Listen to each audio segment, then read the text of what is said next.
చాలా రోజులు అవుతుంది కదా నేను ప్రార్థన చేసి, దేవుడికి నేను చాలా దూరంలో ఉన్నా, ఇప్పుడు వెంట నా ప్రార్థన అనుకుంటే, పేతురు ఆగిపోయిన చోట కానుంచి మొదలు పెట్టినప్పుడు గొప్ప కార్యాలు చూడగలిగాడు.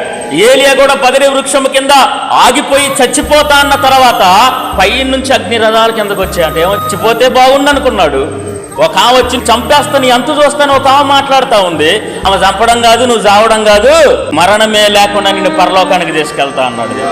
యేసు ప్రభు రాకడ మేఘాల మీద ఉంటదేమో గాని తన బిడ్డను మాత్రం దేని మీద తీసుకెళ్ళాడు? అగ్ని రథాలను కిందకి పంపించాడంట, తన సైన్యాన్ని కిందకి పంపించాడంట. ఆగిపోయిన చోటే గనక మిగిలిపోయి ఉంటే అగ్ని రథాలను చూసేవాడు కాదు.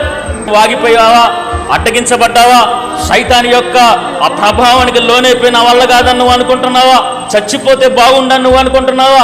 నేను దేవుడికి దూరంగా ఉన్నాను అనుకుంటున్నావా?